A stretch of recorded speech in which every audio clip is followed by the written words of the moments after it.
مولاي صل وسلم دائما أبدا على حبيبك خير الخلق كلهم. Bismillahirrahmanirrahim. Assalamualaikum warahmatullahi wabarakatuh. Nabi SAW bersabda, "Man kana yu'minu billahi wal yaumil akhir falyukrim jarah." Atau dalam riwayat yang lain, falyuhsin ila jarih. Siapa yang beriman kepada Allah dan hari akhir, hendaklah dia berbuat baik kepada tetangganya, atau hendaklah dia memuliakan tetangganya. Ternyata kehidupan bertetangga itu bukan hanya urusan dunia, tetapi juga urusan akhirat. Seseorang itu nanti di akhirat akan ditanya tentang bagaimana keadaan dia dengan tetangganya. Kalau tetangga merasa pernah terganggu dengan sikap kita, dengan perilaku kita, dengan cara hidup kita, maka semua itu nanti akan ditanya di akhirat.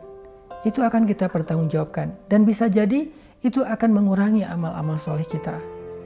Kadang-kadang kita meremehkan perkara ini. Kita menganggap bahwa membuang sampah sembarangan yang mengganggu tetangga kita sesuatu yang mungkin kecil. Kadang-kadang kita berpikir parkir sembarangan yang membuat tetangga kita kesusahan untuk masuk ke rumahnya sendiri atau keluar dari rumahnya sendiri perkara yang sepele.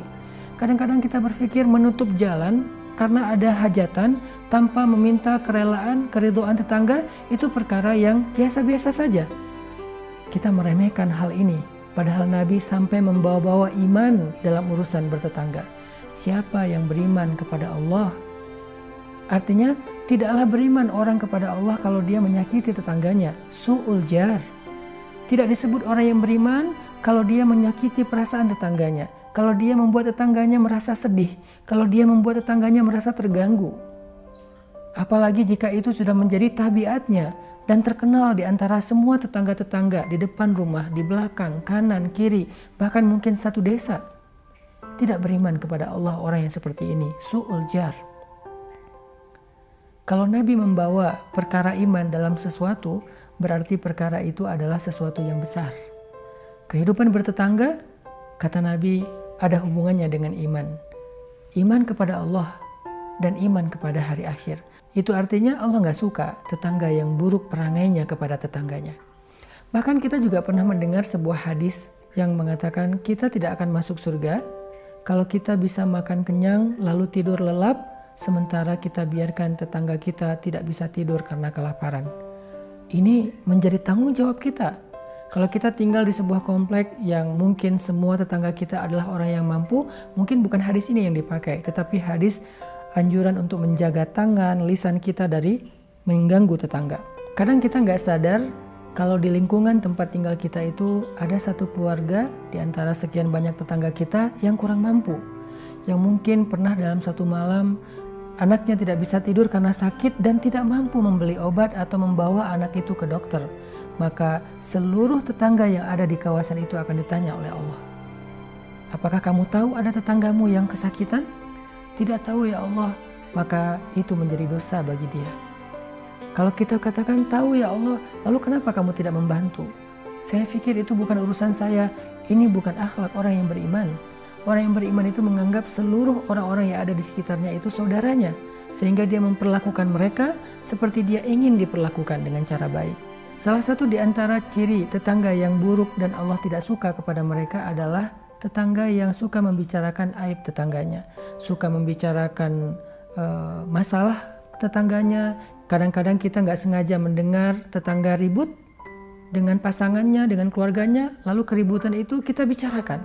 Sampai bahkan ada yang orang sengaja ngeposting tentang masalah pribadi orang lain. Ketika mendengar ada keributan di rumah tetangga, kita videoin. Lalu kita posting, kita sampaikan di sosial media.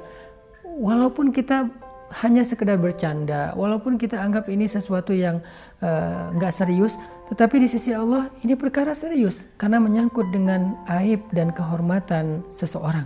Maka teman-teman yang dirahmati Allah Subhanahu wa Ta'ala, jangan berpuas diri dulu kalau kita sudah menjadi ahli ibadah. Jangan berpuas diri dulu kalau kita sudah menjadi ahli ilmu.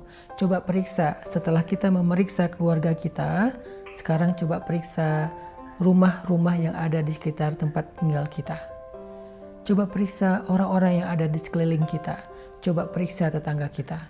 Jangan-jangan tanpa kita sadari, selama ini kita sering menyakiti perasaan mereka. Jadilah orang yang ra'fah seperti Nabi, yaitu orang yang sangat hati-hati dalam menjaga perasaan orang lain, menjaga hak orang lain, menjaga kenyamanan orang lain.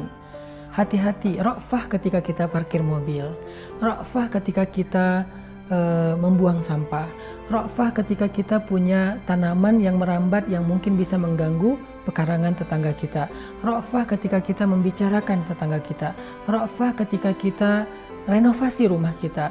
Apapun yang kita lakukan yang berkaitan dengan kenyamanan tetangga, jadilah ra'fah, hati-hati dan pikirkan kenyamanan orang lain.